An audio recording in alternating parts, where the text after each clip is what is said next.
From the KBIA newsroom in Columbia, I'm Amina Jenkins.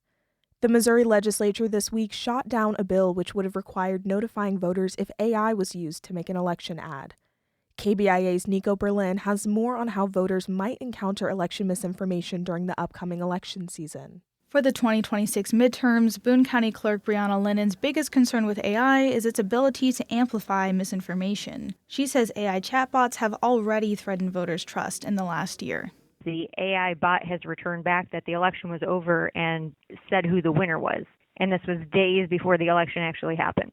When AI spreads misinformation, Lennon says it's difficult for any office to combat it. However, Lennon says staff could also use AI to educate the public by creating social media infographics and other materials. As elections near, she says voters should expect to encounter AI-generated content and visit election office websites for accurate ballot deadlines.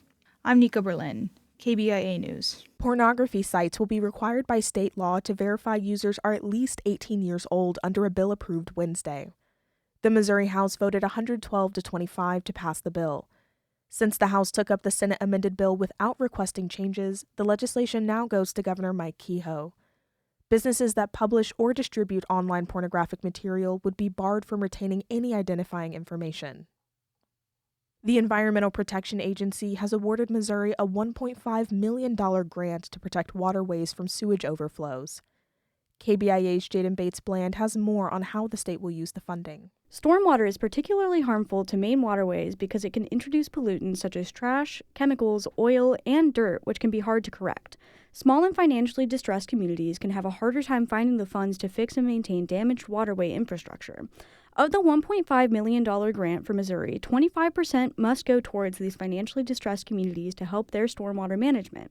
Stasia Bax is the Missouri Department of Natural Resources Clean Water Section Chief in the Financial Assistance Center, and she says communities have to apply for these funds in order to receive them. The communities that are less than 10,000 population or have affordability challenges, they don't have to have any cost share. So that is 100% grant for those folks. More information about how to apply is available on the Missouri Department of Natural Resources website.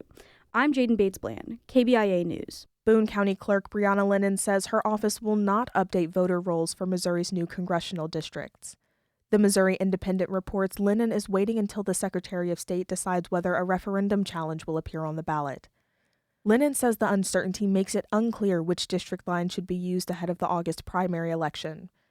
Missouri Secretary of State Denny Hoskins has not yet determined whether referendum supporters gathered enough valid signatures to place the issue before voters. The dispute follows a Missouri Supreme Court ruling this week that upheld the state's newly drawn congressional map. I'm Amina Jenkins, KBIA News, Columbia.